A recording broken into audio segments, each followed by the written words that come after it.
Contrary to the rumors that you've heard, I was not born in a manger. I was actually born on Krypton and sent here to save the planet Earth. We cannot continue to rely only on our military in order to achieve the national security objectives that we've set. Everybody somewhere between the ages of 18 and 25 will serve 3 months of basic training. We've got to have a civilian national security force that's just as powerful, just as strong. Yes, we can.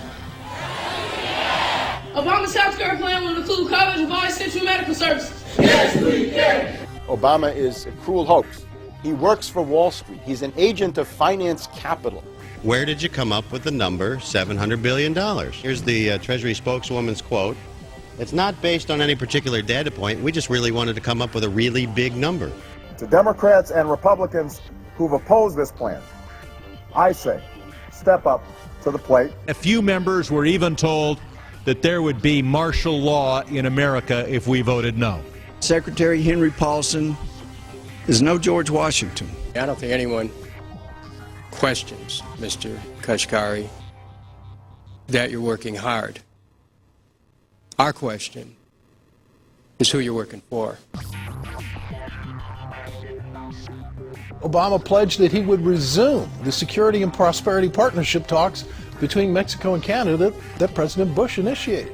The old boss is starting to look a lot like the new boss. Robert Gates is going to remain on the job as defense secretary for at least a year. Plenty of sources knew about this meeting, told us and others that it was at Hillary Clinton's house, but clearly it wasn't. We've got to give them a stake in creating the kind of world order that I think all of us would like to see. We see you causing a depression so you can blow out the economy and consolidate it and bankrupt it. We know that you are enemies of free humanity, and we are here standing against your tyranny.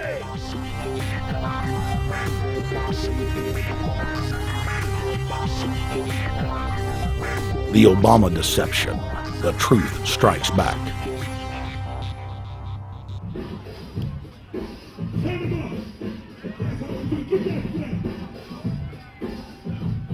Barack is like the manager of Burger King. All presidents are, including Bush. It's like this: when your fries are cold, if your burger is not done right, you go back to Burger King, America, or your government, and you say, my burger's cold, I want new fries. First, you go to the cashier, that's the courts. You argue to the courts. The courts, if you can't get no justice with the cashier, you say, let me see the manager. I want to go to the Supreme Court. I want to see the president. The manager comes out. Hi, what can I do for you? Now the manager can override the decisions of the cashier, but you never get to see the franchise owner of Burger King. If you really have a problem with your burger, you need to go see the franchise owner. We need to go to the top or to the bottom. We need to go to where the real architecture of government is. And it's not in a president. It's in a global scheme. Politics in America today is identical to pro wrestling. And what I mean by that is, in front of the cameras and the public, we all hate each other. I'm going to kick my opponent's butt. I'm going to whale him from here to high water and beat the crap out of him. Yet behind the scenes, we all are friends going out to dinner. Went to dinner together. And it's all a work. All intermarried. Show business. It's showbiz. And that's what you have today in politics. The Democrats and Republicans aren't really opposed to each other. Left and right mean nothing. The only thing that counts is, are you working for Wall Street or you're trying to defend the people against the financiers? It's pretty obvious that there's some gigantic financial institutions that have been pulling the strings of politicians in this country for a long time. And just the fact that we have it set up where they can donate millions of dollars to these guys' funds, these guys' campaigns. I mean, how do we not expect it all to go bad? America in 2009 was desperate for change. The past 8 years had been a disaster. Those weapons of mass destruction got to be somewhere. Maybe under here.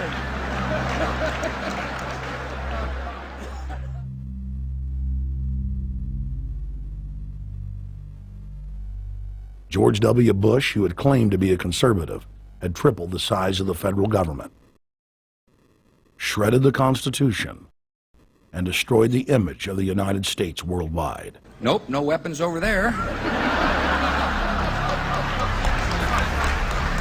Endless wars, over 1 million dead Iraqis, and more than 5,000 dead U.S. troops. The Patriot Act, warrantless domestic wiretapping and spying, the end of Posse Comitatus, the rise of the treasonous North American Union, a deepening recession sliding towards total economic collapse. These factors and other abuses had the American people in a state of panic for their future and the very existence of the United States. The elite were in trouble. The people were beginning to see through their facade, past their front man, and to the ruling elite behind the throne. For the first time in U.S. history, both parties were universally hated. Congress had a 9% approval rating. The globalist agenda had stalled. And then, onto the scene came a man who promised change. Change we could all believe in. Barack H. Obama promised to end the war and bring our troops home fast. He pledged to uphold the Constitution and to stop the federal government from spying on the American people. Candidate Obama told American workers that he was going to get them out of NAFTA and GATT. And he's already breaking those promises. In this film, we will prove that Obama says one thing and does another, and that he works for the very same elite interests that Bush served, the very interest engineering the financial collapse and formation of a dictatorial world government. This film is not about left or right. It is nonpartisan. Our past documentary films are among some of the most damning indictments of George W. Bush and his administration that have ever been made. If humanity has any hope of effecting real change for the better, it will not come from the Madison Avenue false reality makers who have cast Barack Obama as the savior of the world. To alter our course from tyranny to liberty, to defeat the corrupt elite, we must get past the puppets and confront the real power structure of the planet. Now we can see a new world coming into view. A world in which there is the very real prospect of a new world order. Webster Griffin Tarpley is an accomplished geopolitical analyst and historian. Among his scholarly works are the unauthorized biographies of George Herbert Walker Bush and Barack Hussein Obama. Since Bush the elder made his speech at the United Nations back in September of 1990 talking about the New World Order, I think I've become confused about what's actually going on in the world. The New World Order is a more palatable name for the Anglo-American world empire. It's the planetary domination of London, New York, Washington over the rest of the world. It's hard to get people to join that or think they have a part in it if you call it the Anglo-American world empire. If you call it the New World Order, then people in India or someplace like that or the European Union might think, well, there's something in that for us too. But that's not what it is. It's the Anglo-American New World Order. It's really the old world order. It's the British Empire morphing into the American Empire. The U.S.-British world empire is what you're going to get. Combines of powerful men have always battled with each other over the levers of power. Gerald Celente is recognized as one of the world's foremost trends forecasters and is the founder of the Trends Research Institute. People that are knowledgeable know that the fight that this country has been waging since its inception is for the central bankers not to take over the country. And that's why people like Andrew Jackson were elected. And that's why people revere people like Thomas Jefferson and others. The takeover's happened, and it's a corporate takeover. Agents of the Bank of England, attempted to assassinate President Andrew Jackson on multiple occasions because of his resistance against a private central bank being set up in the United States. And it was something that Abraham Lincoln warned. And this is, by the way, why I believe he was assassinated. This is the Lincoln quote. "The money powers prey upon the nation in times of peace and conspire against it in times of adversity. It is more despotic than monarchy, more insolent than autocracy, more selfish than bureaucracy. I see in the near future a crisis approaching that unnerves me and causes me to tremble for the safety of my country. Corporations have been enthroned. An era of corruption will follow, and the money power of the country will endeavor to prolong its reign by working upon the prejudices of the people until the wealth is aggregated in a few hands and the republic is destroyed. Wall Street has killed Main Street." So I know how unpopular it is to be seen as helping banks right now, especially when everyone is suffering in part from their bad decisions. I promise you, I get it. Up until about the Kennedy assassination and the beginning of the war in Vietnam, the United States is a very powerful engine for world progress. It's the assassinations, the Kennedy assassination, and the others in the 1960s, the beginning of the Vietnam War, and the beginning of the absolute domination of the Wall Street Group over every other interest. Nobody else counts except the Wall Street money masters. That has now made the United States into no longer a force for progress, but something very different, often a force for destruction in the world. The military-industrial complex has taken over the country along with the Wall Street gang. If you look also at the people that Obama has put on his appointments list, it's all Wall Street. It's government of Wall Street, by Wall Street, and for Wall Street. There's nobody from heavy industry. There's nobody from the auto sector, nobody from Silicon Valley, nobody from big oil, nobody from defense, no labor, no women, no retirees, no small business, nothing. It's pure Wall Street. The only people who have a voice in Obama's councils are Wall Street finance oligarchs. That's all there is. Nobody else counts for anything under Obama. It's the most extreme Wall Street administration we've ever had. Before his death, President Woodrow Wilson apologized to the public, regretting that he had been deceived by a group of international bankers and the country's financial system had fallen into their iron grip via the Federal Reserve Act of 1913. Whether sought or unsought by the military-industrial complex, the potential for the disastrous rise of misplaced power exists and will persist. Dwight D. Eisenhower, he warned the people that the military-industrial complex was taking over the country. Only 3 years after leaving office, President Eisenhower's prophetic warning concerning the threat posed to our system of government by the military-industrial complex came to pass. President John F. Kennedy had enraged the entire elite network.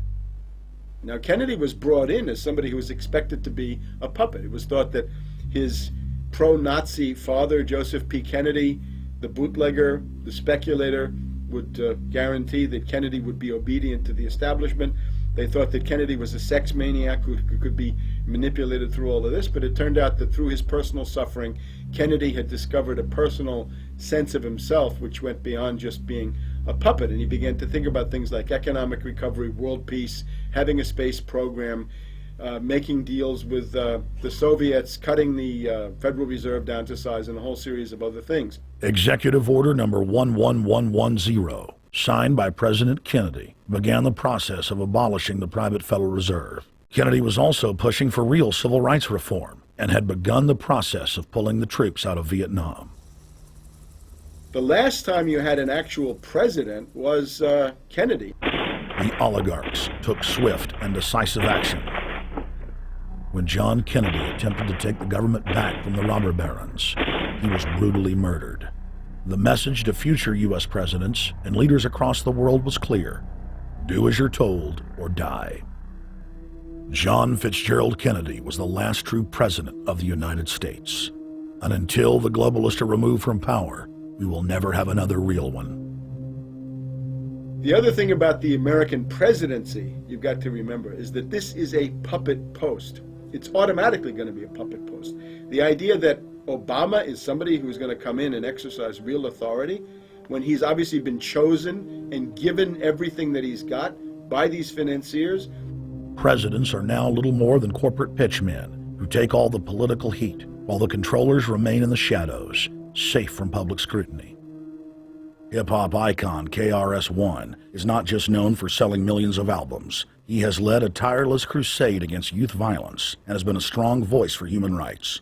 If they controlled it before, what makes you think they're not controlling it now? The country was on a verge of revolution. They threw a black man up. Now we like this. They give him the money, they give him the bundling, they give him vote fraud, they give him the media whores, they give him goons, they even have elected officials making threats to put people in jail if they criticize Obama in public. All of this is the mark of a puppet. And that means that he is a puppet, actually more of a puppet than anybody else, more of a puppet than Mrs. Clinton would have been, even more of a puppet than McCain. He's the maximum puppet that we've had certainly since Jimmy Carter. They put a black face on the New World Order, and now we all happy. KRS ain't buying it. In the real executive power structure, the president serves the military-industrial complex. It's self-owned by the international bankers. If there's a revolution, the population just throws out the prime minister or president. The elite stays in power because the public is never aware of who the real enemy is. In Evian, France in 1991, standing before the Bilderberg Group, the apex of the world government power structure, David Rockefeller defined the New World Order as a system of world government serving the international banking elite. For decades, the banker-owned media would attack anyone who dared to warn the public that a dictatorial world government was being constructed right under their nose, and that national sovereignty was being deliberately destroyed. And now, after years of denial, the media and the elite themselves are proudly announcing that not only is world government real, but it is the answer to the financial crisis that they carefully engineered. Suddenly, the Wall Street Journal tells us that the North American Union is here, and that getting rid of the dollar for a common currency with Canada and Mexico is good. The Financial Times of London, published by a member of the Bilderberg Group, crowed that a dictatorial world government had been kept in the shadows for our own good, and that it was now time for it to emerge from behind the curtains of national security. White House Chief of Staff Rahm Emanuel stated on record that they can't let this crisis go to waste. You never want a serious crisis to go to waste. And what I mean by that, it's an opportunity to do things that you think you could not do before. And Henry Kissinger, who gave Barack Obama his first job out of college, told national television that the economic collapse was a great opportunity to bring in the New World Order. He went on to say that Barack Obama was the perfect person to sell it to the world. But he can give a new impetus to American foreign policy, partly because the reception of him is so extraordinary around the world. I think his task will be to develop an overall strategy for America in this period when really a new world order can be created. It's a great opportunity. It isn't just a crisis. In June of 2006, our team traveled to Ottawa, Canada, to gather intelligence on the shadow government's agenda for the coming years. I think that's the Queen. Investigative journalist and best-selling author Daniel Estulin had been tracking the Bilderberg Group for more than 16 years. His moles inside Bilderberg informed him that the elite were planning to first run the price of gas up to $150 a barrel, unimaginable in 2006. He also reported that after suckering the middle class back into the stock market, the group was going to implode the subprime mortgage market and destroy public confidence. Well, one of the things that we're getting from this afternoon's conference, this morning conference was about the energy crisis, the price of oil. The afternoon conference, which started about 4 o'clock, 4:30, they were talking about one of the American delegates, I wasn't told who exactly it was talking about the the concern that the American citizens have had with the housing prices going down, so they're not investing that money. So what they needed to do is they needed to create the illusion that everything is going well. So what they're going to do over the next year and a half is to bring the market back up to 1998, 1999 levels. They're going to get all the suckers to invest whatever little money they have left over, and that's when they're going to make the economy bottom drop out. They need to destroy the economy because as we're running out of oil, when people don't travel, at least that's what they're saying, when people don't travel, when people don't have money, they don't travel, they don't spend any money, which means you don't waste a lot of oil and natural gas. That's the afternoon's So how does conversation. this source, I mean, just ballpark, I mean, so you have the sources of... Well, actually, there are two people who are members of the Bilderberg Club. It's actual members. They're members of the Bilderberg Club who for years and years and years have been going and participating in all the conversations. They've always been dead on, always. And last year they said the oil prices are going to go up to 150. At the time it was 39, went up to 76, basically doubled. If it doubles again, it's going to be back to where these people say. If they attack Iran, it will at 100. Year after year, Estelin and other reporters like Jim Tucker are able to report on future events with stunning accuracy, all because they know the agenda of the Bilderberg Group. The Bilderberg Group sits at the top of the world power structure. 125 of the richest and most influential individuals on the globe make up its membership. From Istanbul, Turkey to Chantilly, Virginia, we have tracked the elusive Bilderberg Group. Bilderberg always insist on a media blackout. By June of 2008, we had already figured out that Barack Obama was the elite's puppet of choice. The national media claimed that during the weekend the Bilderberg Group was scheduled to meet, that Obama had speaking engagements set for Chicago and the Midwest. We knew better.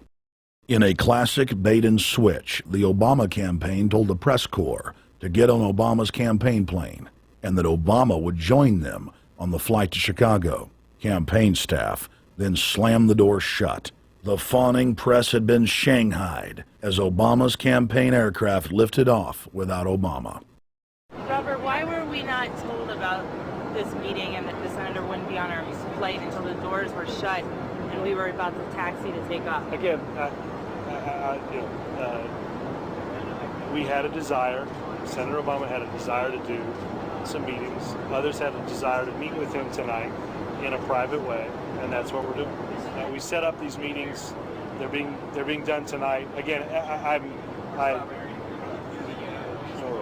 Is there more than one meeting? Is there more than one person with whom you... I'm not going to get into all the details of the meetings. I don't know that I've got a ton more different answers for all of your questions. Obama wasn't going to Chicago. He had a meeting to attend, a secret meeting. Initially, it was believed that the secret meeting took place at Clinton's Washington, D.C. home. Obama's spokesman denied that, but won't confirm where the former rivals met. He also declined to comment on their topics of discussion.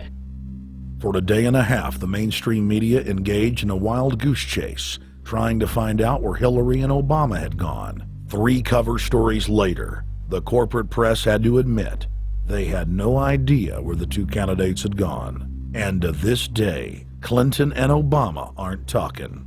Plenty of sources knew about this meeting, told us and others that it was at Hillary Clinton's house, but clearly it wasn't. In 2008, the trail led us to the Westfields Marriott Hotel, right outside Washington, D.C. We just flew into Washington, D.C. We're driving to the Westfields Marriott. Tomorrow, the hotel's closed throughout the week into the weekend for the Bilderberg Group meeting. We're going to check in the night before. They're going to kick us out tomorrow. So we're going directly into the belly of the beast. The hotel will be filled with at least 5 spy agencies: CIA, Defense Intelligence, Mossad, European Union Security. We checked into the Westfields Marriott 48 hours before hotel guests were scheduled to be thrown out ahead of the annual meeting. The building was nestled in the heart of the military-industrial complex, with the National Reconnaissance Office and Raytheon just a stone's throw away.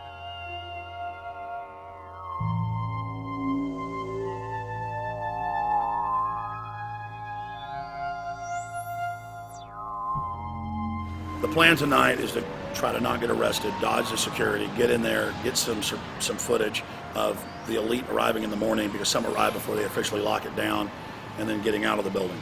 That's our plan. I'm also going to be getting a call by a international syndicated radio show, Coast to Coast AM with George Norrie, and all week he's getting briefings from me every night about things as they develop.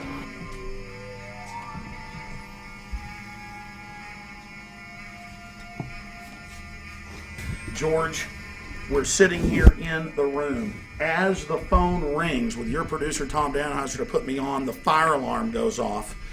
So everybody is exiting the building. I know this is a setup. They timed it exactly when this happened. Open the door. I want them to hear the fire alarm. Open the door. I want people to hear this live to the 16 million people listening.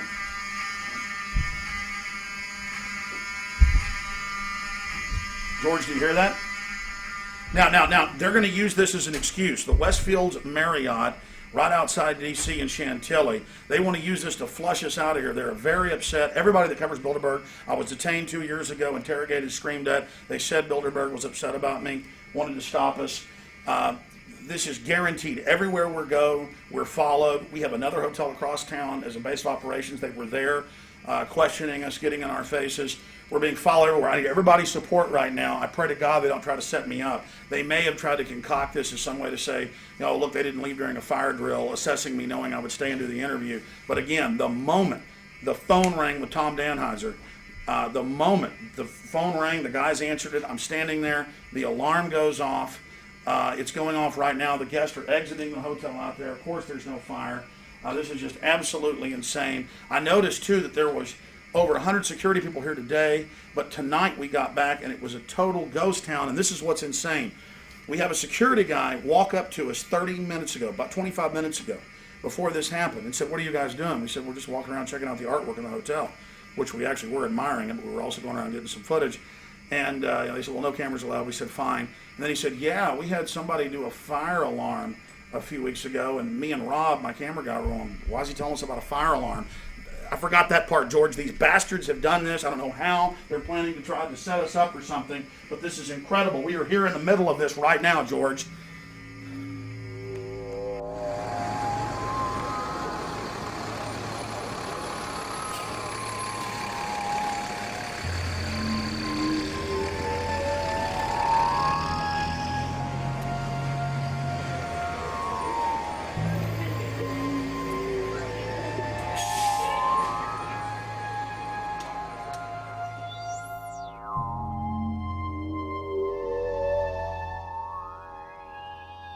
Stay there. Keep it locked.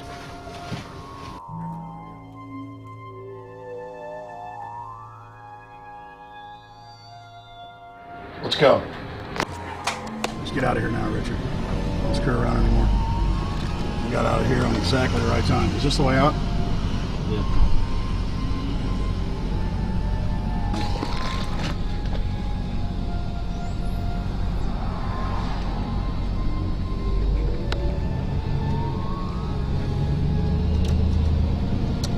Car right behind us.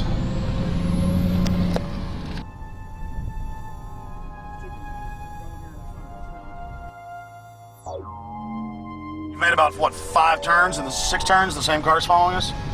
Now he looks like he's following us into a... He came out of Bilderberg, he came out of the Westfield. He's being a little bit subtle, but... Not too. So there he is. That's him over there in the blue green, car. Yeah.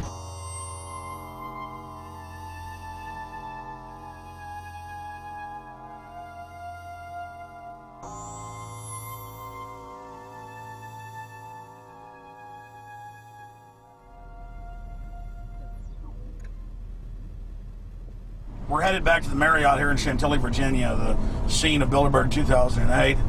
We successfully infiltrated the last day and a half inside, got out with some great stuff. We've been tailed, and now we're going back to cover the dignitaries, the elitists, as they arrive. And right now is the prime time for them to start arriving for the next 3 or 4 hours. We took about a 30-minute break. I'm sure we missed a few, but it doesn't matter. We've got scores of people that just organically are listeners, info warriors that are out here taking action.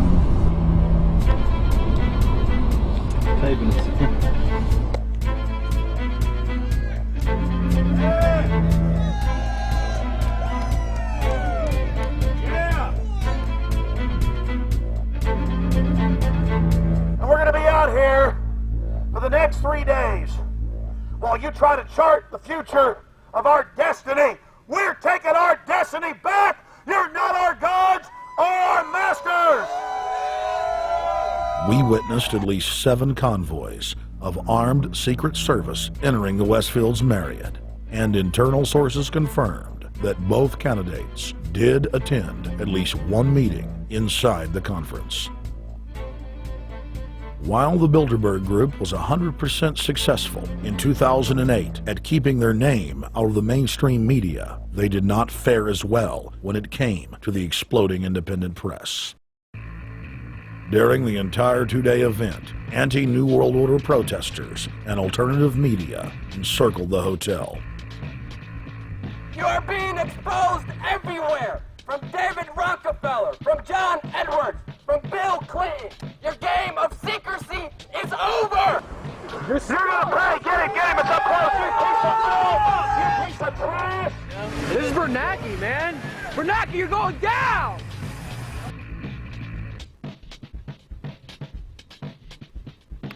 Obama, we know you're here, Obama. You cleared your schedule for the next 3 days. We know you're in Virginia. Arch criminals! New World Order scum! We are not your slave scum!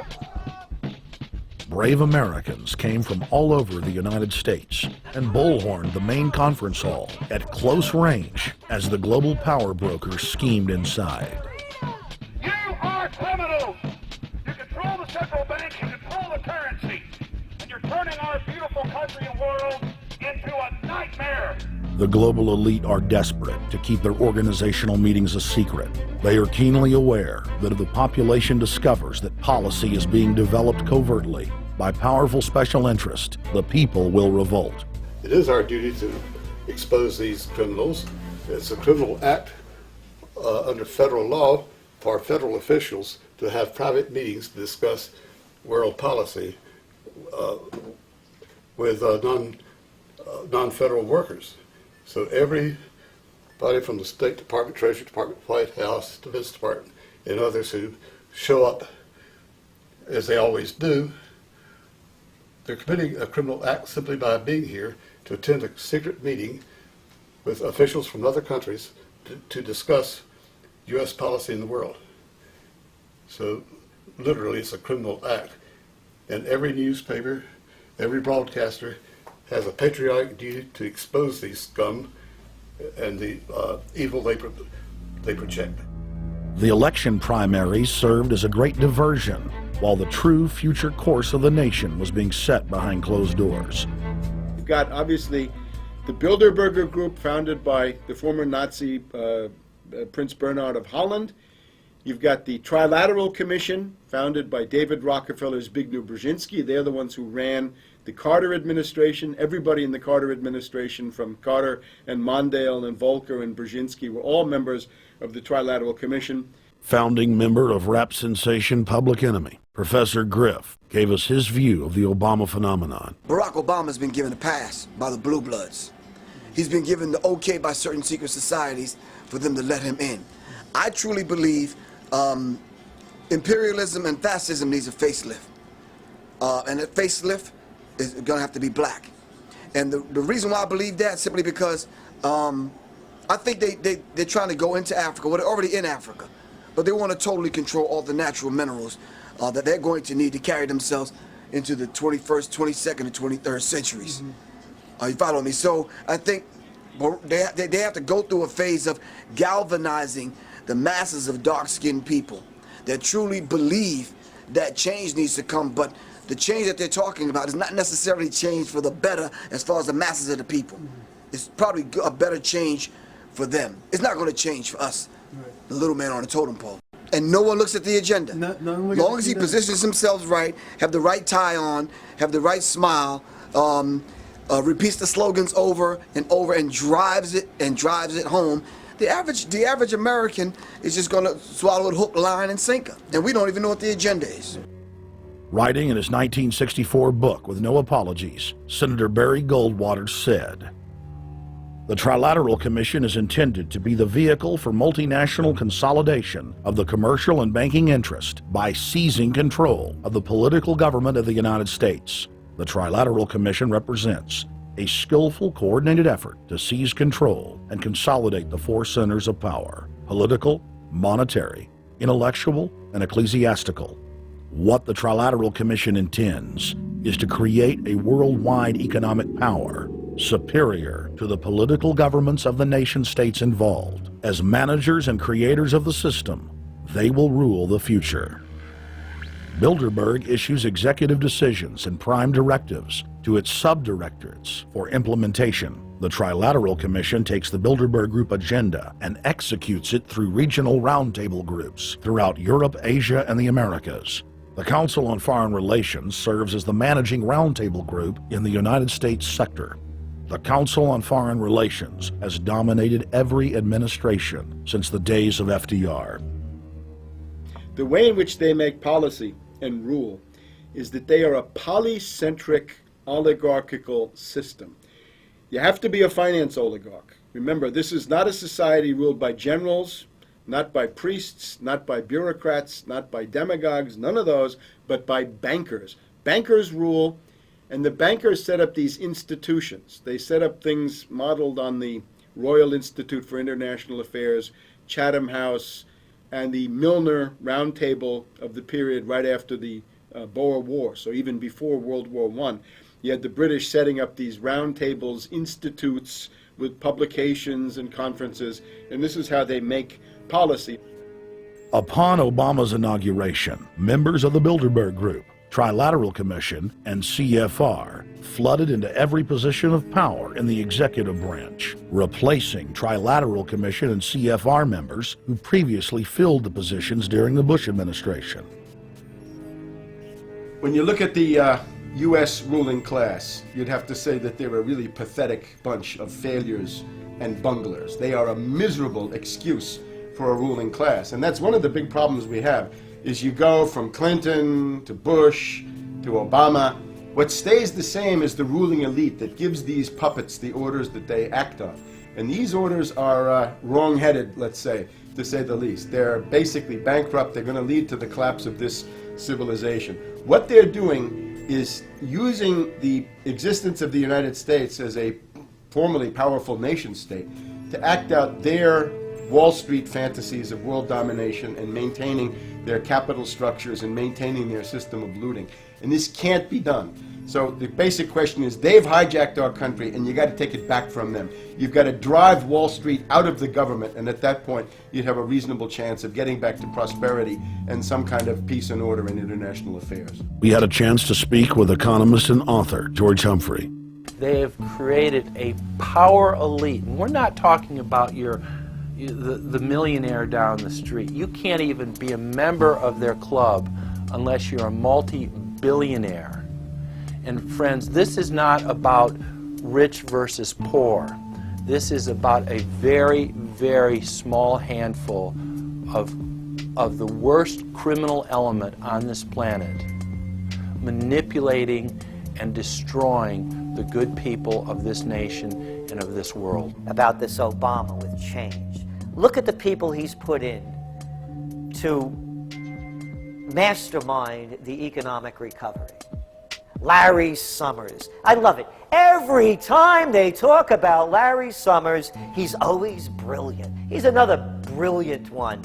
He's the one that helped dismantle the Glass-Steagall Act, the banking act that was put in place in the 1930s, so the banks couldn't become the banksters that they become. In the 1990s, you had the beginning of the derivatives bubble, thanks to people like Alan Greenspan, Rubin, Summers, a lot of the people who are now back in the Obama administration. And the derivatives, I think, are the centerpiece of this entire problem today. These are the same people, Geithner from the Treasury Department. Could you imagine that?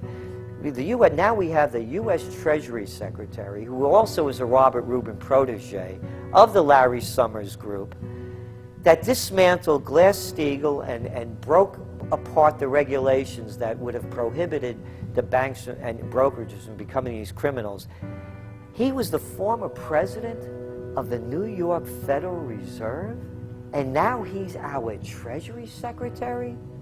And as we all know, the Federal Reserve is as federal as Federal Express. It's a private bank. And now we've put this guy in charge of it? I mean, Wall Street has hijacked Washington in broad daylight. Every single one of his appointments support the status quo. Every one of his appointments are there to screw the American people. Every single one of his appointments are people who are working to bring down the Republic and the Constitution of this country. Secretary of the Treasury, Timothy Geithner, Bilderberg Group and Trilateral Commission member.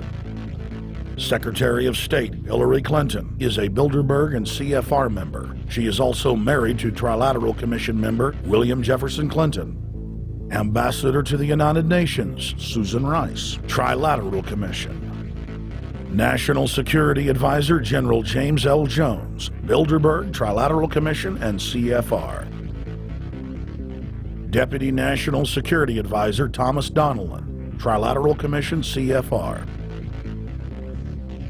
Special State Department Envoy Henry Kissinger, Bilderberg Group, Trilateral Commission, and CFR. Chairman, Economic Recovery Committee, Paul Volcker, Bilderberg Group, Trilateral Commission, Council on Foreign Relations. The Director of National Intelligence, Admiral Dennis C. Blair, Bilderberg Group, Trilateral Commission, CFR. Secretary of Defense Robert Gates, Bilderberg Group, Trilateral Commission, CFR. Deputy Secretary of State, James Steinberg, Bilderberg Group, Trilateral Commission, CFR. State Department Special Envoy, Richard Haas, Bilderberg Group, Trilateral Commission, and President of the CFR. Obama Presidential Advisor Alan Greenspan, Bilderberg Group, Trilateral Commission, CFR. State Department Special Envoy Richard C. Holbrooke, Bilderberg, Trilateral, CFR. And the list goes on and on. Even if Barack Obama were the most wonderful person in the world, he was groomed and brought to power by the global elite to carry out their agenda. Humanity must look past Obama and realize that presidents come and go, but the shadow government and their program of global enslavement continues. How could people be so stupid and gullible to believe a bunch of political people? So people who voted for Obama were trying to express, I think, first of all, something worthwhile. The hatred for Bush, Cheney, the neocons, the desire to punish the Republicans for their adventures, their police state, and their economic depression. The second question was on the economy. People felt that Bush was selling them down the river into a world depression. He is, of course, the new Herbert Hoover in that regard, so they were trying to get something different from that. The tragedy, of course, is, and this is really why Obama was groomed and prepared over a period of almost 30 years now, that Obama is there to frustrate and to deceive all of those hopes. Obama is a cruel hoax. He's a bogus sham. He's an absolute denial of everything that you'd expect from an American president. It is very disturbing to see well-meaning people falling for high-tech propaganda over and over again. It happened after 9/11. The American people en masse were swept into a mob psychology, irrationally throwing their common sense to the wind and doing whatever the administration told them to. The general public eventually caught on to the fact that George W. Bush was a deceitful thug and that the economy was in freefall. In the midst of it all, Barack Obama was there, speaking out against the abuse of the people at the hands of the establishment. With the election of Barack Obama, the world rejoiced that the United States was no longer in the hands of madmen. But unfortunately for humanity, this was another vicious fraud. I want to like the guy. He speaks gently, he's intelligent, he seems to be a man of peace. He is just as charismatic as they come. But you know what? Is that a tree is really, really measured by the quality of its fruit. And when you kind of put away all the flowery words, when you put away all the rhetoric, when you put away all the rock and roll music, What he does is what's important for the people of this country, starting with the truth. Obama is notoriously a liar. He promised that he would get out of Iraq, I think within 16 months at some point. We had Samantha Power telling the Scotsman that he wouldn't be bound by those promises, and sure enough, he's now not going to be bound by those promises. Obama pledged in hundreds of speeches and interviews that within 6 months of being elected, he was going to bring our troops home from Iraq. But after he was inaugurated, the story changed. Now he said that they would look at bringing some of the troops home in 16 months. 2 weeks later, his story had changed again. Now the administration would look at bringing the troops home in 23 months. Well, Obama's already fudging. He's fudged since day one in this election, where he first said we're getting out. Well, now it's a timetable, and now it's da-da-da, because they're getting to him. They're understanding that, and he ain't going to be able to get him out because people more powerful than him got us in. When he first ran, remember, he was going to take the troops out. I get in there, troops come home. Day one. There is no military solution in Iraq, and there never was. I will begin to remove our troops from Iraq immediately. And then that went to 16 months. And now he's going to add, they're saying, another 30,000 or more troops to Afghanistan. Next, he sent 30,000 more Marines to Afghanistan, doubling the total number of forces in the crosshairs. Barack then announced that he was going to move missile systems into Eastern Europe to encircle Russia.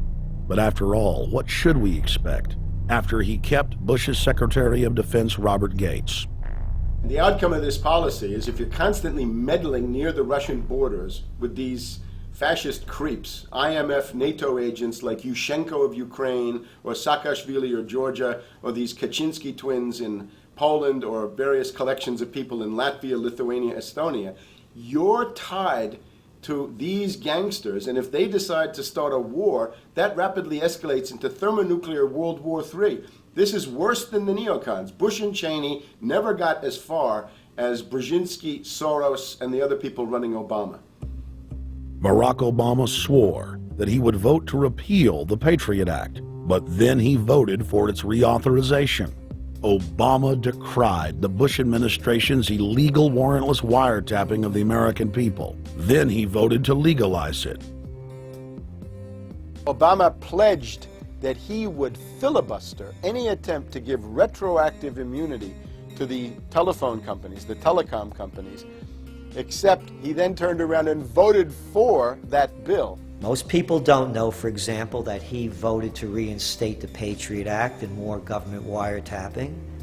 Candidate Obama told desperate factory workers in speech after speech that he was going to renegotiate NAFTA and GATT to make it more fair for American workers.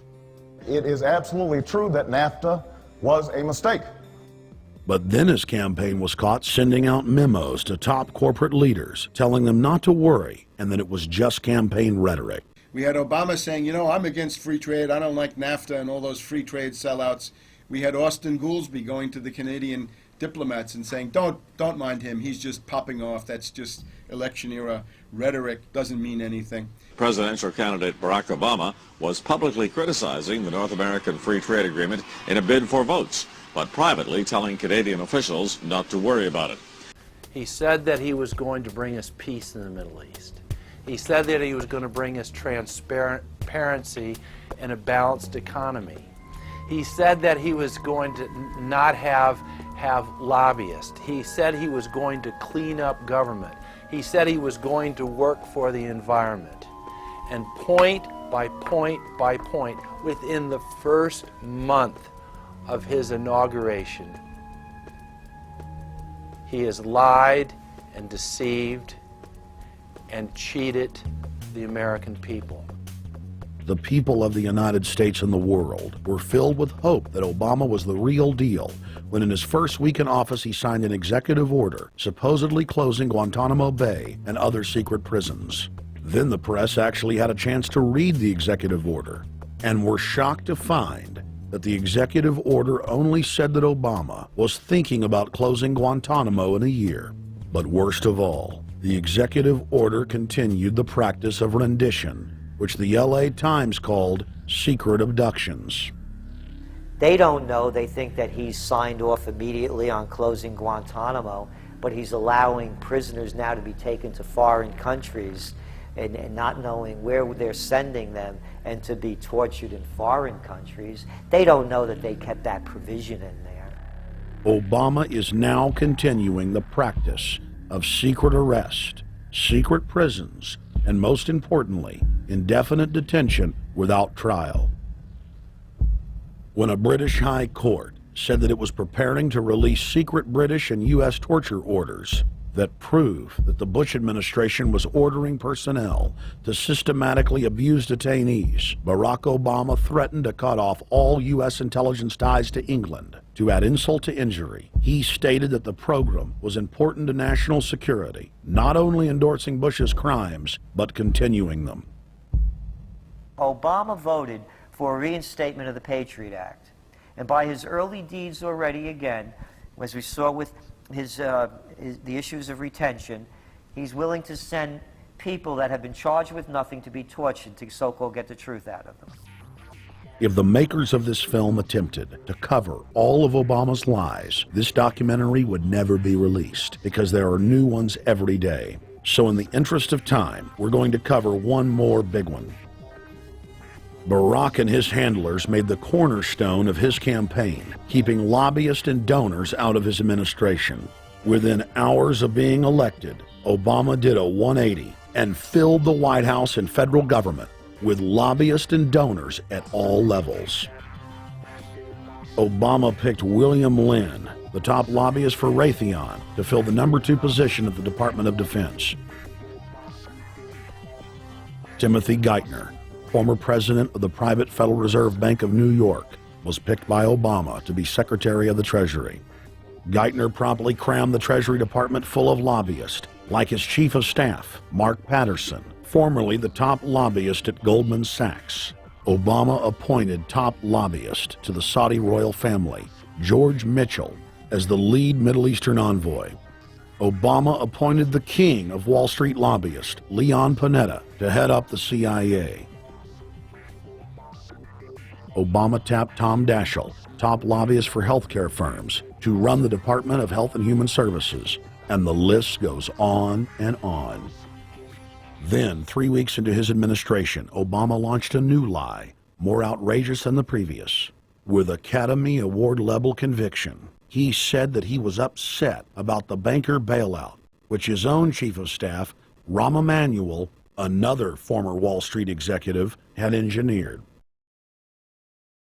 Obama said that he had signed an executive order capping the CEO salaries of those who had taken the bailout money. There was just 2 problems. All the major banks and brokerage firms were exempt, and the new order only dealt with any future bailouts. And those were to be on the honor system. What gets people upset, and rightfully so, are executives being rewarded for failure. AIG, Bank of America, and Citigroup, which have received billions in bailout money, don't fall under this plan. Only banks negotiating future agreements with the government will be restricted. But this appears to be built on an honor system, and White House Press Secretary Robert Gibbs had a hard time explaining how enforcement would work. Well, let me get, I will get clarification from Treasurer on that. Generally speaking, this is already the biggest liar and the biggest disappointment that we've seen in recent history. And again, qualitatively beyond the rather low standards set by Bush the Elder and Clinton in terms of delivering on promises.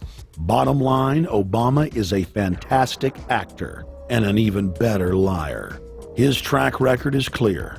He has done the opposite of everything he told the people he would do. They'll make up one lie after another. And if you believe these people, knock yourself out. I don't believe a word they say. Within 1 month of the passage of the first banker bailout bill, the press reported that over $5 trillion had just disappeared out of the U.S. Treasury. By December, the amount of money that had been stolen had reached $8.5 trillion. The leadership of both political parties circled the wagons and would not discuss where the money had gone. In the Fed! In the Fed! Informed Americans protested the private Federal Reserve System at all 38 of their regional governorship offices. Arrest Bernanke and Paulson! Arrest all the criminals that stole the banker bailout money! It was refreshing to see people standing up against the real power structure, not being distracted by the elite's frontmen like George W. Bush and Barack Obama. We traveled to Dallas, Texas to cover We the People taking on the real enemy. Hey, I want to talk to the workers up there on the parapet. The ones smoking cigarettes and just jump back. You're with the American people, we know that. But understand, ask the workers inside. You're not in a federal government building.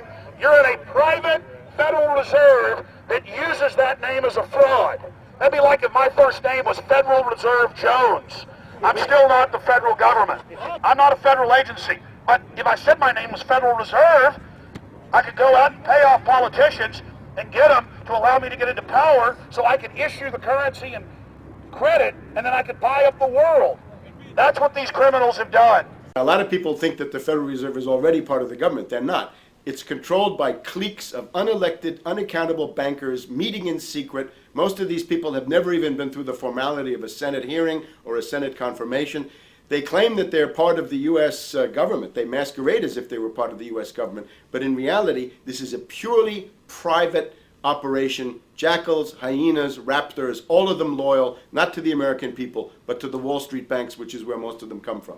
Everyone is pointing to Barack right now, President Obama, as saying, you got to get the economy together. You got to get the economy together. When in fact, the president has very little to do with the economy. It's the Federal Reserve Chairman that at least sets the policy. That's a privately owned company, the Federal Reserve Bank.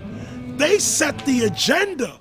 These guys are masquerading as a federal institution. They are a private banking consortium, and this is their front, their holding company.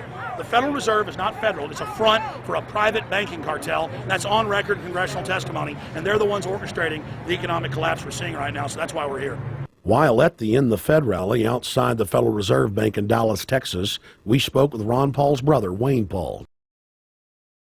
1913, the Federal Reserve Act was passed, floor of the House, where 3 members of Congress were on the floor. At that time, they only needed a majority of votes to pass it. So in 1913, the Federal Reserve Act was passed. 20 years later, 1933, under Roosevelt, the United States was declared bankrupt. And in 1933, the Federal Reserve Private Bank says, okay, USA, what are you going to pledge as collateral on the debt you owe me? What happened by 1936? Does anybody know? We instituted Social Security system, and you and I and our children and our children's children were pledged as collateral on the debt of our government to the Federal Reserve. And that's where we're at today. It took 20 years to make this country bankrupt, and since then, our government has operated under emergency powers of our government. It is not the president that makes the decision in this country.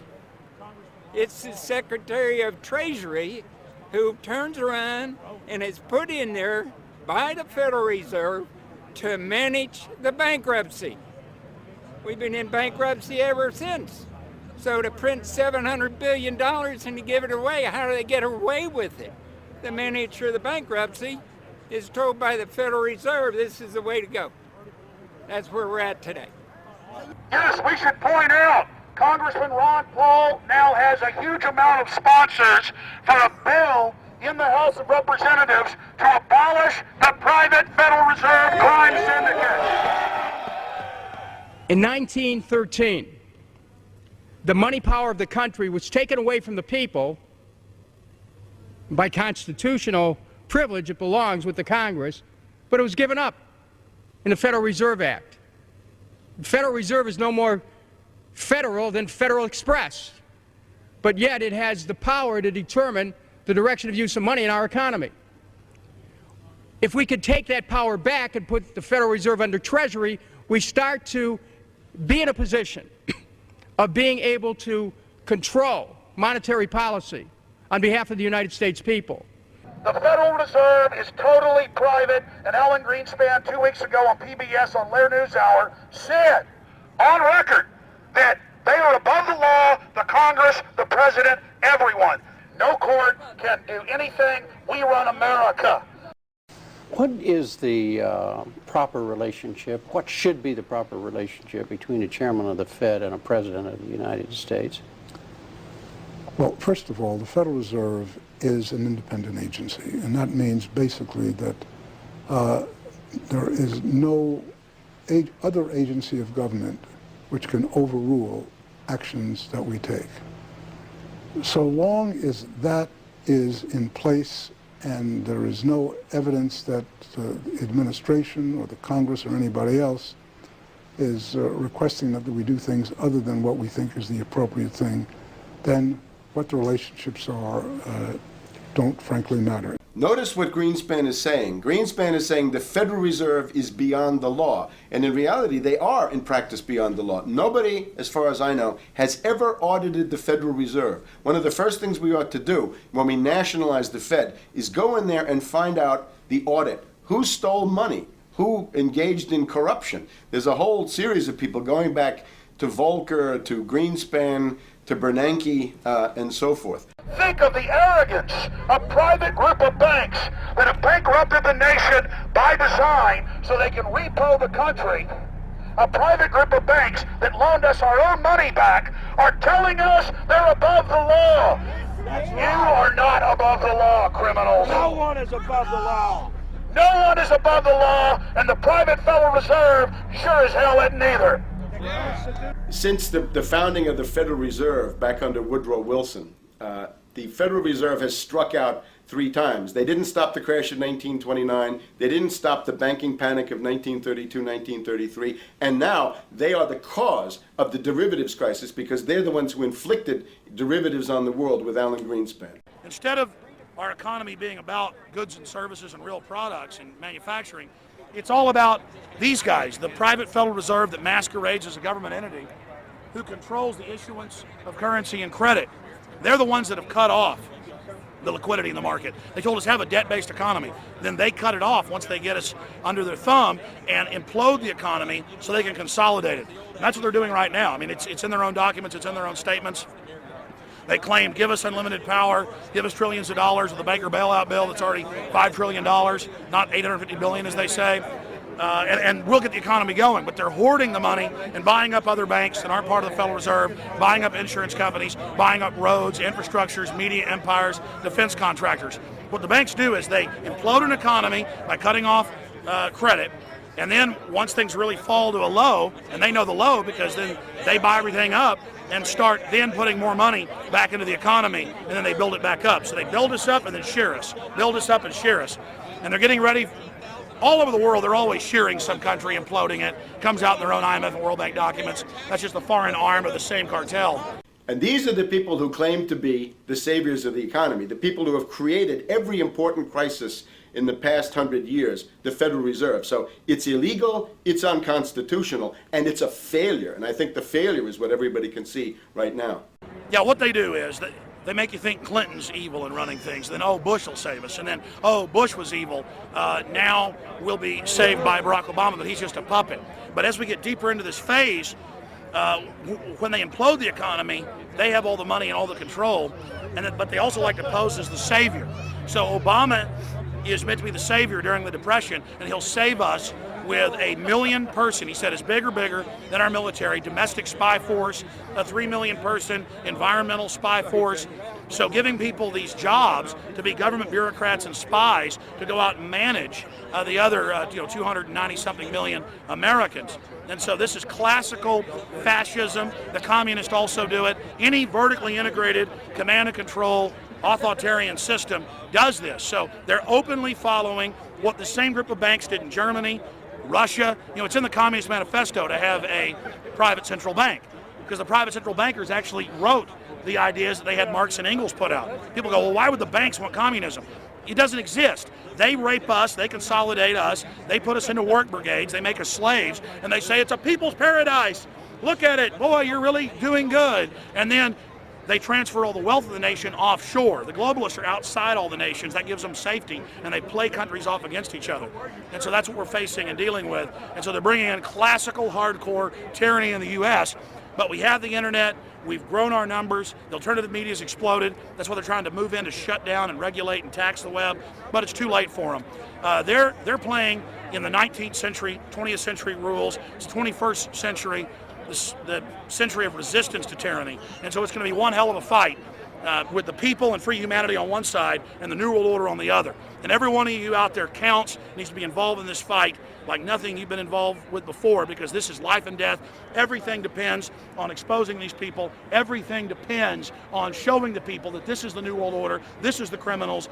We're dealing with the king rats here, the people that are carrying out tyranny worldwide. And either they fall or we fall. Either worldwide darkness and a new age of tyranny and oppression and with a scientific overlay, or a new age of liberty and freedom and a new renaissance. The choice is the people's out there.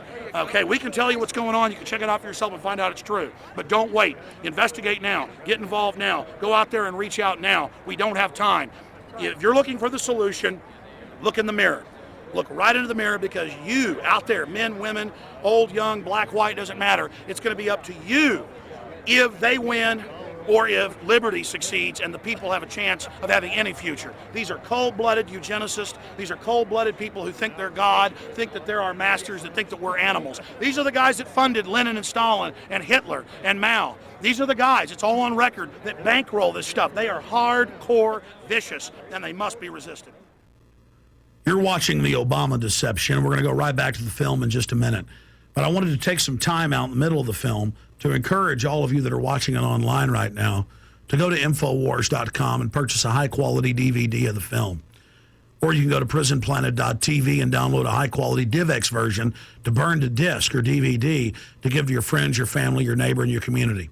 I also want to challenge all the viewers out there to take time out, to write notes as you watch this film, and to check all the claims that we've made for yourself, because I'm confident in the information presented here. And I want you to not trust me, but to know for yourself, to know in fact that Obama is a betrayer and a liar, a Judas goat, a Trojan horse to bring in the one world government.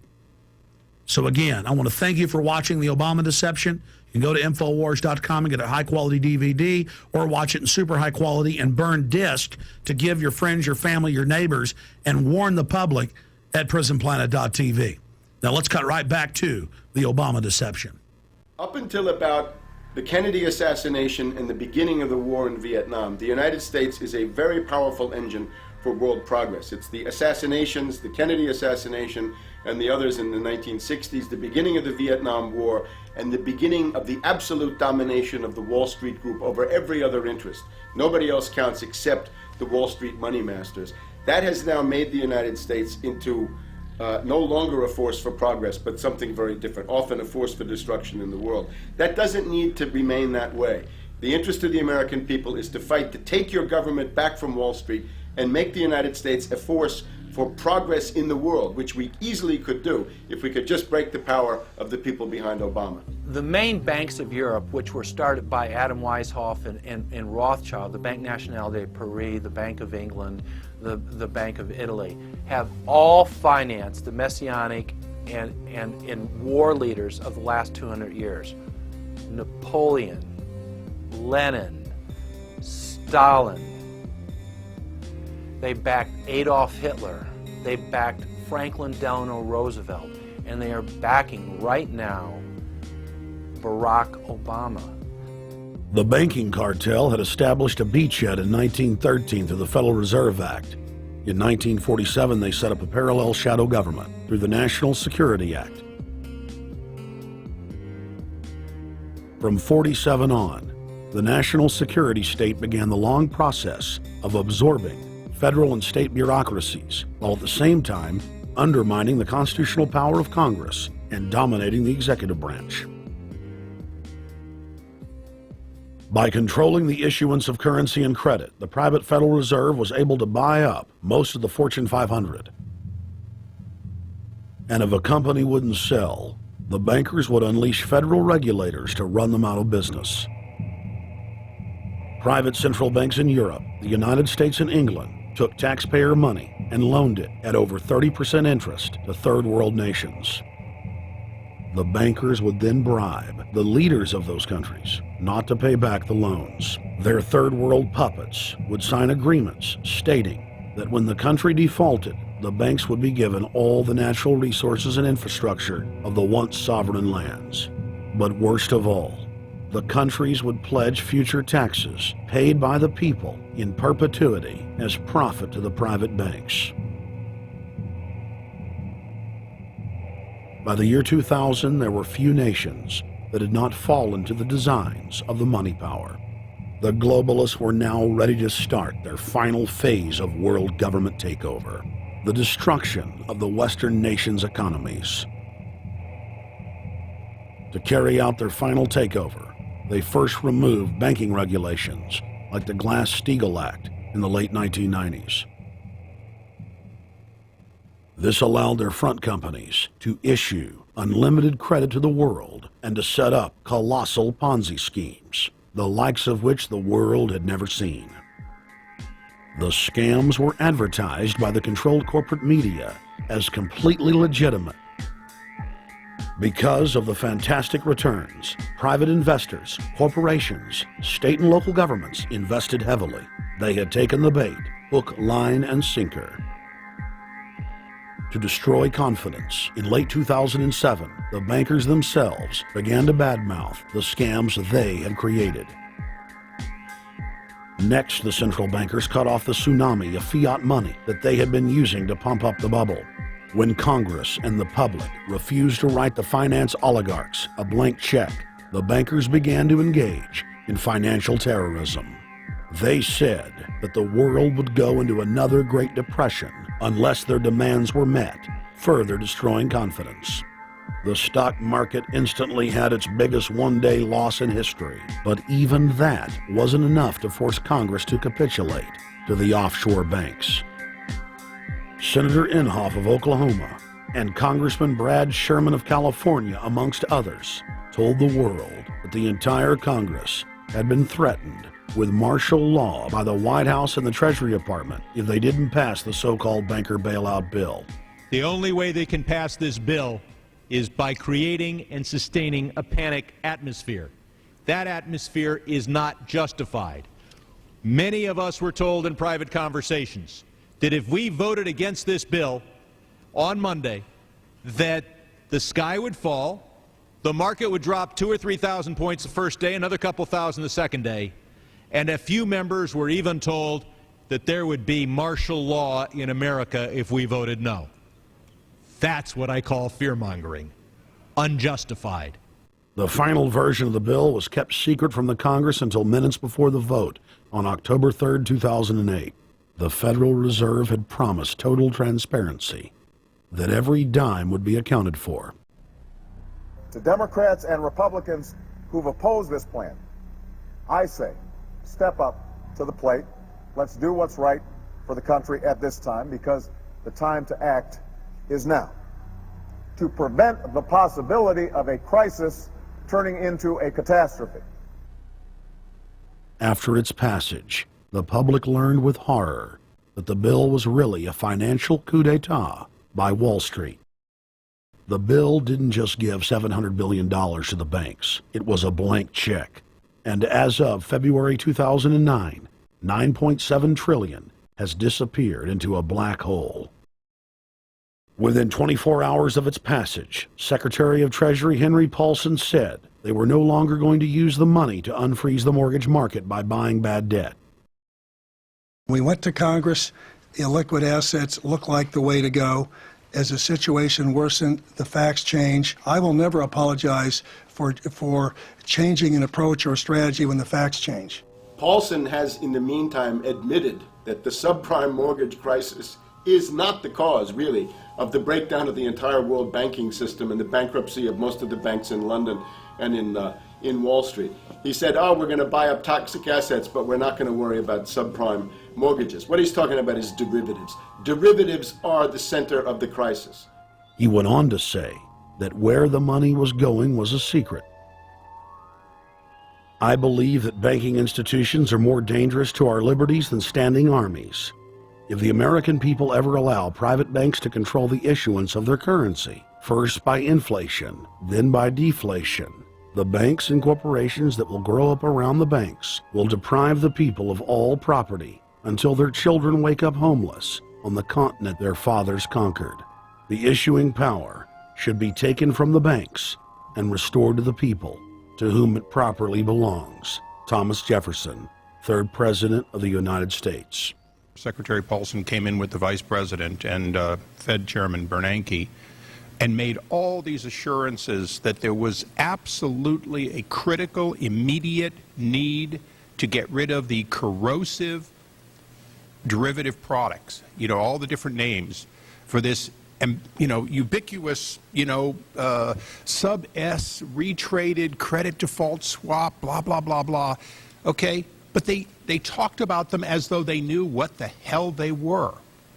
You got the money and you immediately said, what items, what auction? Now the Treasury just basically cut that out of the bill. And what we have here is a situation where banks are hoarding the money that they're getting from the TARP. They're using the money to purchase other banks. And all of a sudden, the Treasury sent a signal to the banks, forget about it.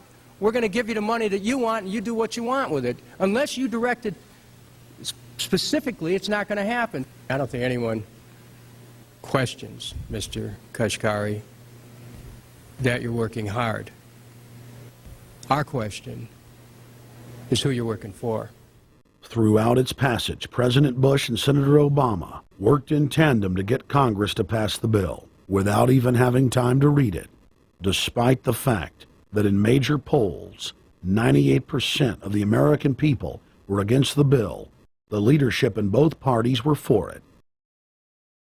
And I really want to commend Barack Obama, because as we were involved in the this and that and different provisions of the bill to persuade people, he really gave them confidence that this was the right decision for the American people, even though it wasn't, in our view, a great bill for them to vote on. I want to take a particular moment to also thank an individual who's not here, and that is Barack Obama, who made numerous calls not only to all of us, but to members of our caucus, and helped us gather the votes on the Democratic side to pass this legislation.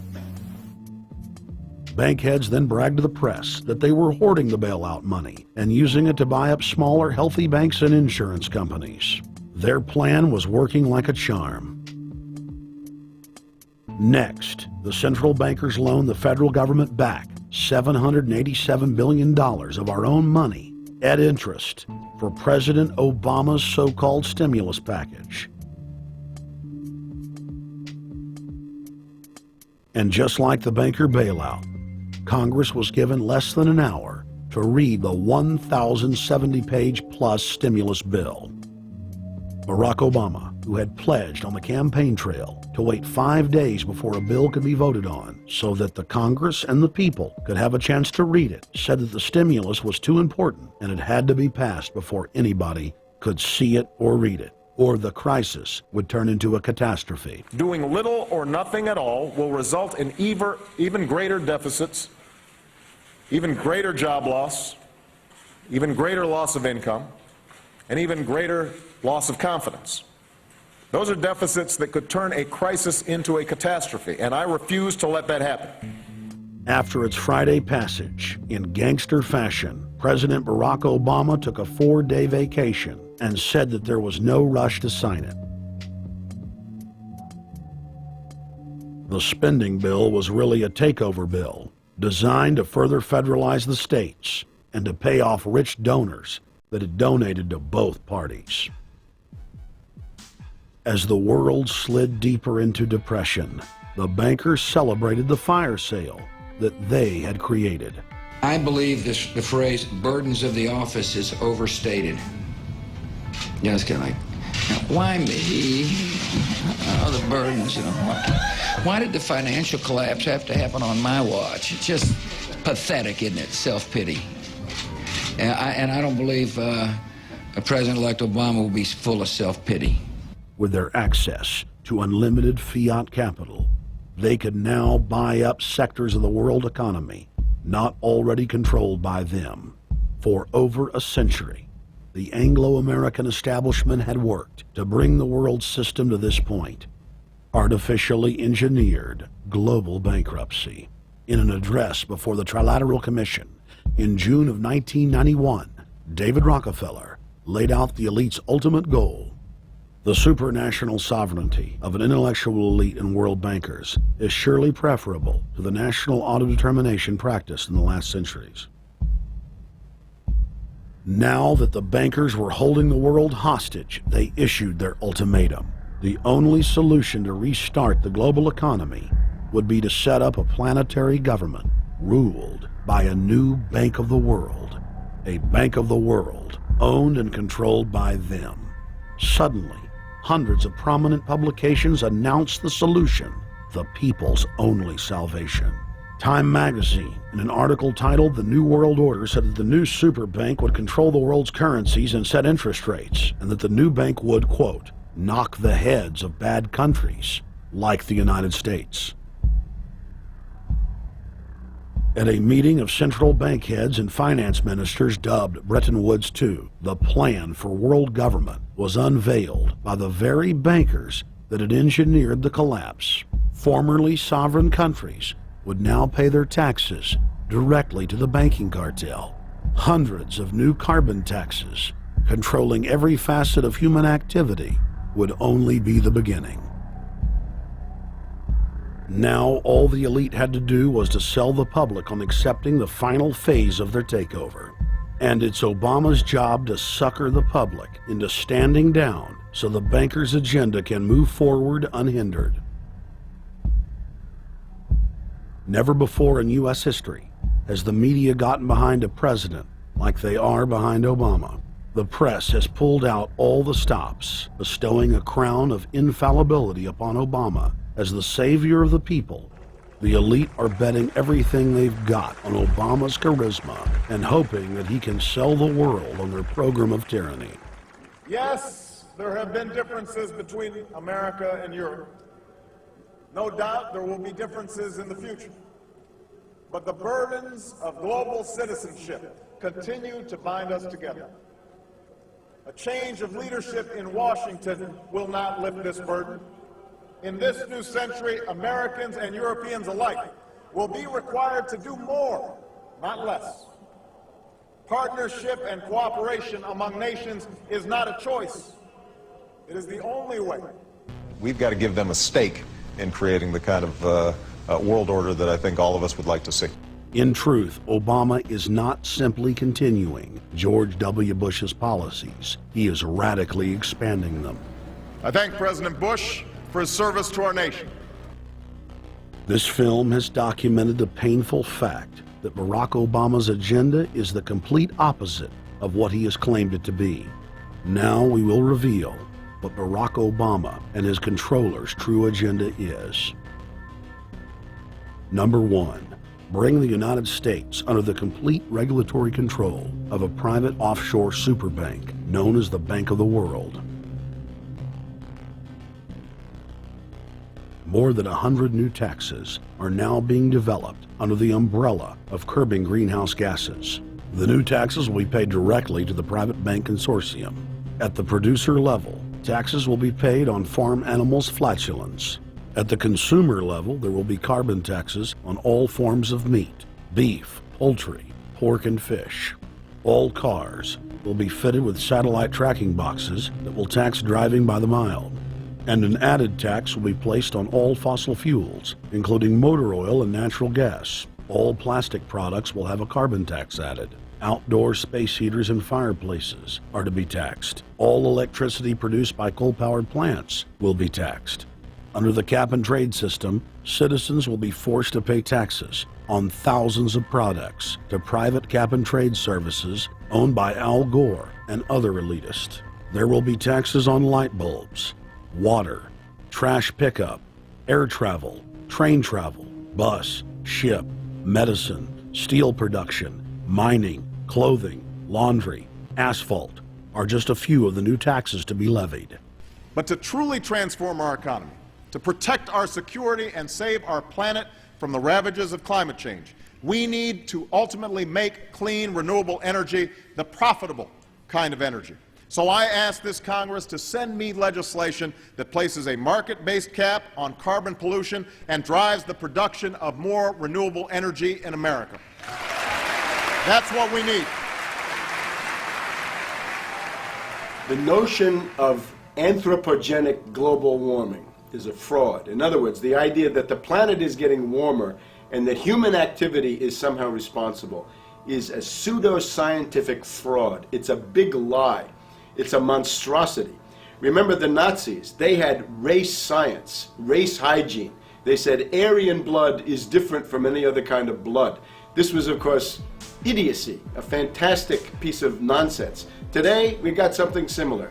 Global warming caused by human activity, and the answer to that is carbon tax plus cap and trade, according to the wishes of Al Gore, Prince Charles, and basically the entire world banking community, the world oligarchy. What they're trying to do with that is to perpetuate the current system where bankers rule the world, financiers rule the world, and the rest of us get the crumbs from the table. But remember, if you try to put on cap and trade and a global warming carbon tax with the idea that you're going to save the polar bears, what you're going to do is destroy human society.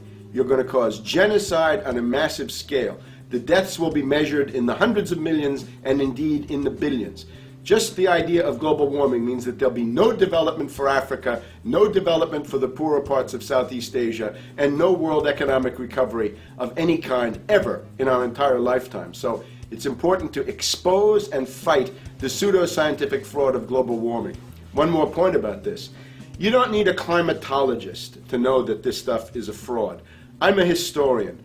I can tell you, in the last 1,000 years, we had a period of very warm temperatures called the medieval warm period, where all kinds of grapes and semi-tropical stuff was growing very far into the northern hemisphere. That was about 1100, 1200.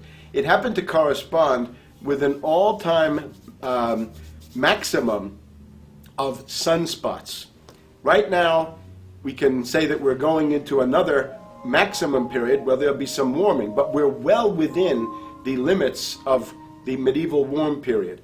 About 1600 to 1650, there was an ice age in northern Europe. The North Sea was filled with ice. The German and Dutch ports and the English ports were filled with ice.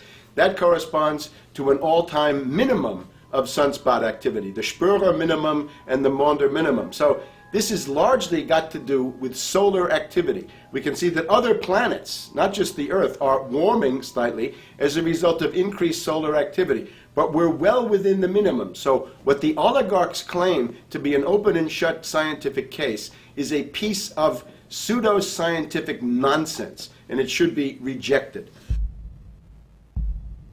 Number 2, the social engineers are fully aware that the Obama craze will wear off quickly. So they are racing to put in place the most oppressive police state control grid in human history.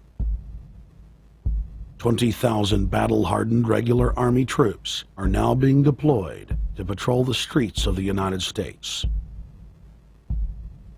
FEMA is now building giant camps in every region of the country, and the Congress has introduced bills like the National Emergency Centers Act, H.R. 645, which merges local governments and the police under federal control. And as we all know that have watched these things, they're ready for the riots. With these detention centers that are being opened up around the country, with state police training for riot control in the event of economic calamity and food riots, they know what's going on and they're prepared for it. So people better also prepare for it themselves. Anyone that's not prepared for what's going to happen, they deserve what they get, because there's enough information out there pointing to the problems. and they should take all precautionary actions. Next, Obama ordered the Defense Department to issue DoD Directive 1404.10, establishing a 1 million person civilian army under his control. Simultaneously, Obama launched USAService.org. The new website deceptively masquerades as a federal agency, but in reality is a recruiting tool building a separate, completely private army outside of government that takes orders directly from Obama's controllers. Barack Obama has refused to rescind Presidential Decision Directive 51, signed by George W. Bush. The directive plainly states the president is a dictator and that Congress is ceremonial. We cannot continue to rely only on our military in order to achieve the national security objectives that we've set. We've got to have a civilian national security force that's just as powerful, just as strong, just as well funded. President Obama and his Chief of Staff, Rahm Emanuel, have repeatedly stated on the record that all Americans below the age of 64 will be forcibly conscripted into federal service. Citizenship is not an entitlement program. It comes with responsibilities. Everybody somewhere between the ages of 18 and 25 will serve 3 months of basic training and understanding in a kind of civil defense. Now, it doesn't always have to be service in uniform. One of the things that if you talk to our generals, they are desperate for is a civilian counterpart to our military forces. So is this compulsory then? Well, you have to, in a sense, it's a required of everybody, 18 to 25, 3 months, and at some point at that point you do it. Obviously, I'm not going to say perfect legislation. We'll work that process through. You could do it during a college summer, or you could do it after high school. If you have a demagogue with a fanatical mass movement of personality cultists who is imposing the program of a group of extreme bankers and finance oligarchs, that's fascism. Obama's transition site, change.gov, proclaimed that middle school and high school students will be forced to serve the federal government. Fascism is gutter up, streets up, hooligans, thugs, fervently idealistic students, swarming adolescents, just the kind of thing you see around Obama. The way you get a population to enslave itself when the police and the army are no longer enough to do that. So I think that's if you're a left liberal, it's time to open your eyes to that. All young Americans between the ages of 18 and 24 will be conscripted into a paramilitary domestic security force.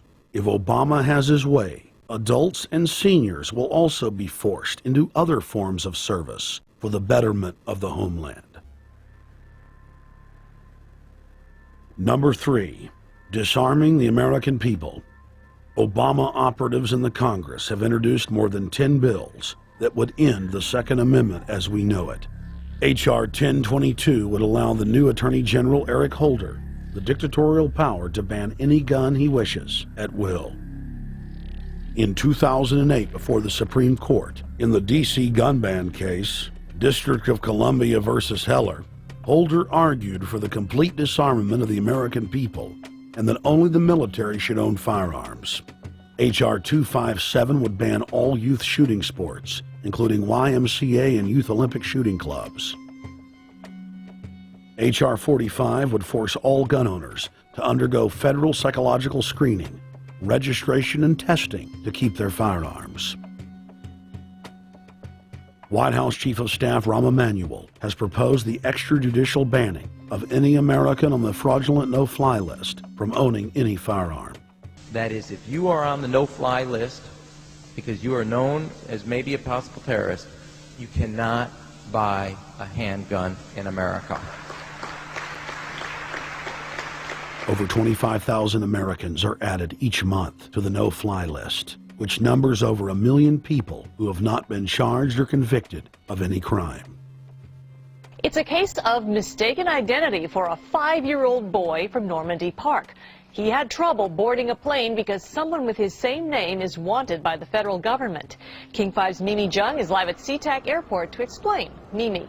Lori, it's hard to believe that a 5-year-old could be considered a threat, but that's exactly what happened here at SeaTac last week when Matthew Gardner showed up for a flight to LAX. then they fight each other. As 5-year-olds go, Matthew Gardner is about as harmless as you can get. But when he and his mom checked in for their flight at SeaTac last week, Matthew was considered the criminal. If you're on that no-fly list, your access to the right to bear arms is canceled because you're not part of the American family. You don't deserve that right. There is no right for you if you're on that terrorist list. And even though this Matthew Gardner is only in kindergarten, TSA workers still conducted a full-blown search. They searched all of our belongings. They took everything apart piece by piece. Nadia Counter says it wasn't easy being treated as a possible threat to national security. I picked up my child to give him a hug and tell him, it's okay, we're doing fine. And they reported to me that I was not allowed to touch him. He was a security risk, and they had to research me to make sure that I had not obtained any materials from him. Number 4, massive restrictions on the First Amendment guarantee of free speech. The President, Congress, and the FCC have announced plans to not only curtail speech on talk radio and newspapers, but to also regulate speech on the internet through the Orwellian-named Fairness Doctrine. The Obama machine is also pressuring Congress to pass draconian hate speech laws that will eviscerate the First Amendment. Number 5, they plan to further federalize health care so that the government can dictate what kind of care citizens receive. Modeled after the British system, this includes rationing care and restricting what procedures the handicapped and elderly are eligible for. Number 6, Obama is already pushing to expand the Department of Defense budget and to station more U.S. troops overseas to encircle Russia, China, Iran, as well as setting up bases in Africa under the pretext of humanitarian aid, and dominate and occupy Africa through AFRICOM. So we're taking your phone call, seeing what you think of Barack H. Obama. Is he a Judas goat? Is he a front man? Is he a betrayer? Let's go to Anthony in Georgia. Anthony, what's your take on Barack Obama? They put the face of Barack Obama as part of their public relations because it's like in the old folk tales about vampires. A vampire cannot force his way into somebody's house. It's against some kind of metaphysical law. So the vampire has to persuade the resident of the household to open the door and invite him in. So they're going to look at the peephole at Barack Obama, which looks like them and appears to be on their side. They're going to say, okay, here's my ally. Let me open the door and let me let this person in. And then Barack Obama is just, of course, a front man for the American empire, where he's going to have the entire U.S. Navy, the entire U.S. Army, and the entire U.S. Marines under AFRICOM command. And, of course, he's going to turn it into a new Iraq, and he's going to turn it into a new Afghanistan. Every operation that you see going on in Iraq and Afghanistan is going to propagate to the poor countries of Africa. And well, sir, I agree with you. Sir, I agree with you. They're looking to the people. They see a handsome, smiling African face. He's all, hey, I'm from Kenya. And then it's a total bait and switch. But it's the same thing here in the United States where they would get sellout Native American chiefs to sell out their people. This is the oldest trick in the book. And he can also pacify the most downtrodden minority groups in the United States. And he's saying, hey, get ready for sacrifice. Get ready to lose your standard of living. They're like, yay, I love Obama. They could never get away with this with a John McCain. Obama basically does a couple of things. One is, again, this idea, kick the Chinese out of Africa. Kick them out of Sudan where they get oil. Kick them out of Zimbabwe where they get raw materials. Start a civil war in Congo, another big source of raw materials. Al-Qaeda, an arm of the U.S. intelligence community, is now active in Algeria, Tunisia, Morocco. You've got a destabilization going on in Kenya around Odinga. That's Obama's cousin. This is a guy who has two children. They're Obama's niece and, nephew in a broad sense. And one of them is named Raul, and the other one is named Winnie, after Winnie Mandela, who did the necklacing and political assassinations in South Africa. So this Odinga is essentially a CIA destabilizing operation in Kenya, and he's got a Odinga Islamic Alliance to crush the Christians in Kenya, but this also reaches into Ethiopia, it reaches into Uganda, Congo, Tanzania, and a whole bunch of other countries in that region. So all of Africa is a battlefield in flames between the U.S. and the Chinese, with Obama leading the charge to kick the Chinese out for geopolitical reasons. Number 7, radically expand federal control over family farms and ranches through the Animal ID and Premises ID system. Number 8, accelerate the merger of the United States with Canada and Mexico under the Security and Prosperity Partnership. He is also accelerating the transfer of remaining federal authority to unelected quasi-governmental bodies like the World Trade Organization. Number 9, Obama must convincingly play the part of the president and convince the people of the United States that the buck actually stops with him. This is critical to the globalist master plan, because in 4 to 8 years, Obama must take the blame, as Bush did, for the New World Order's horrific agenda. At that point, the elite will put a new puppet in the ceremonial seat of power and build him up as the savior, only to tear them down again. And so the process is repeated over and over. For their program to work, it is essential that the people not learn that the presidency is now nothing more than theater, because if they did, the people would stop looking at the pawns and start looking for the king. Through this system of deceit, the elite's criminal agenda can continue forever because the people waste all of their political energy debating the media spectacle instead of investigating the globalist agenda. Number 10, it's Obama's job to sell the public on globalist policies that aren't in the people's best interest. But the overlords have many salesmen. His most important function is to protect the criminal oligarchs from prosecution while they loot the economy worldwide, start new wars, and engage in torture. They're called Generation O, and they were the key to Barack Obama's White House win. During the campaign, Barack Obama used the internet like no other candidate before him, harnessing the energy of millions of his supporters. But the question now is, what to do with this young, eager, energetic army? This gives Barack Obama and his administration contact information for so many people, so next time he needs to push his legislation, he can contact all these people. Kennedy-esque. I feel as though this was like when John F. Kennedy was elected. Shouting, smiles, and tears. It was the scope of Obama's victory that was most impressive. I saw a photograph of Obama playing basketball, and I said, you know what? I see him as a leader, and that's the world that's in his hands. Own a piece of history, commemorating the day the world changed forever. His confident smile and kind eyes are an inspiration to us all. In summation, Barack Obama is a Madison Avenue created fad.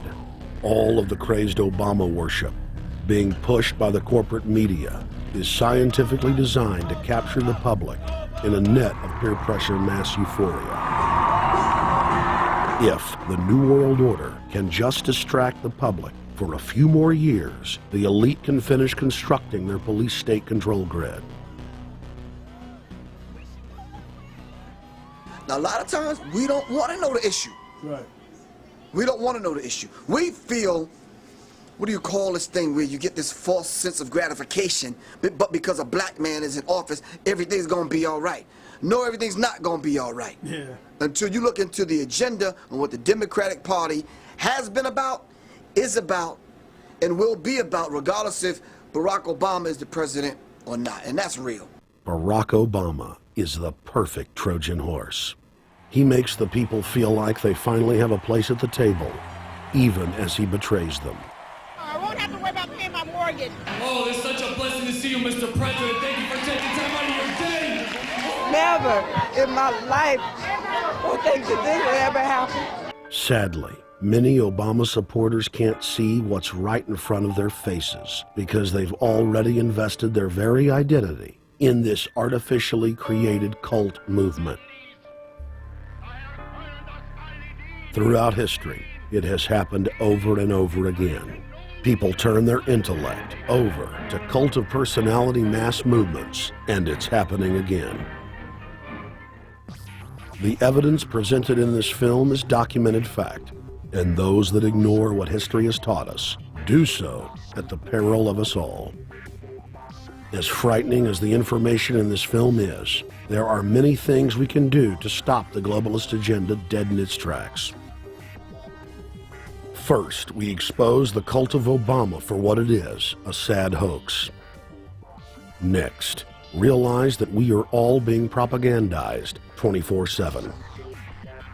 Investigate all information for yourself, be it political parties, the media, or this film.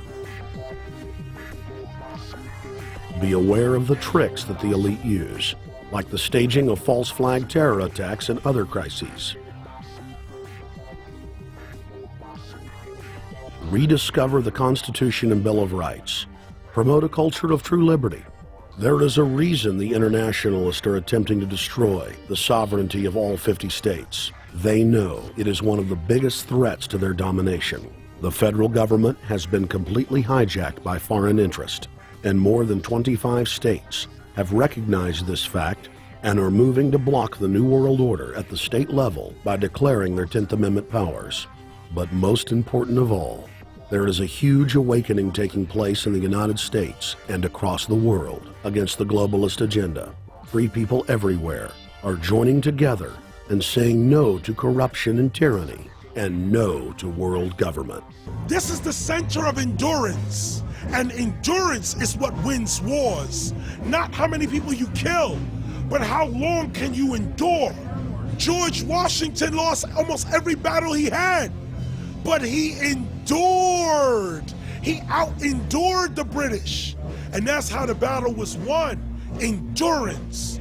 And each and every one of you watching this, every single one of you, is just as important as the people who were our founding fathers, as that you are just as important as the Sons of Liberty who met in the 1770s to philosophize about freedom, to philosophize about a republic, to philosophize about a truly free country with a republic.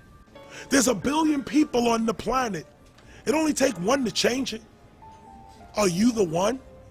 There may be everybody in your classroom bugging out. Your whole school may be on fire with kids wild and bringing guns in. But are you the one? Nature has a way of abundance. Nature puts out a lot of stuff looking for the one. So if you're going to go along with the trend of let's just kill each other, let's disrespect each other, then you're part of nature's plan as well, to be part of just the excess. But if you think more of yourself than just being the excess, you'll do more for yourself. Are you the one? Everybody's not gonna make it, but you have an opportunity to save yourself. Well, we don't have to look back thousands or even hundreds of years to see how dangerous this present-day situation is.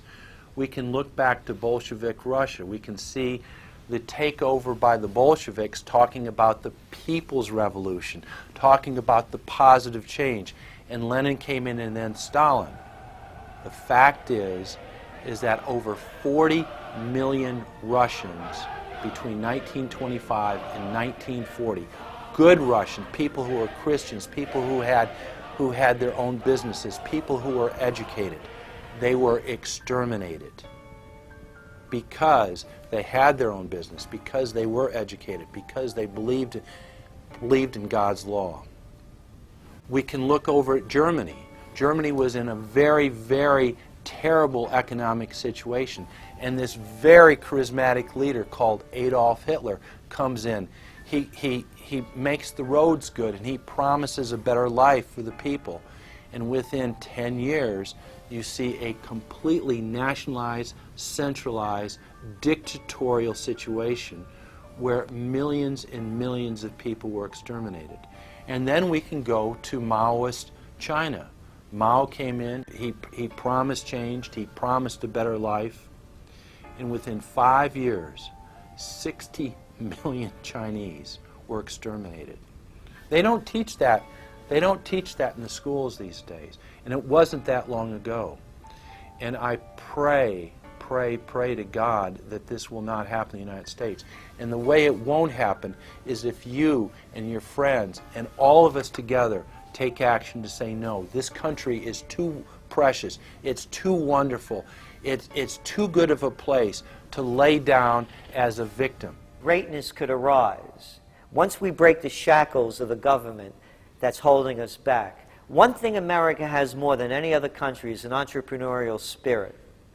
One thing we have more than any other country is the ability to be innovators. You know, if I was born in Italy, I wouldn't be the trend forecaster I am today because I would have been locked into a culture of thinking one way. We have that freedom of expression and freedom of thought that could free us to create greatness again if Big Brother doesn't come down on us harder. Humankind is at a historic crossroads. The forces of globalism are marching towards absolute despotism. Look in the mirror, count the cost, and decide, are you going to let history repeat itself? Or will you stand tall with freedom lovers everywhere and stop the completion of a world dictatorship?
Thank you for watching the Obama Deception.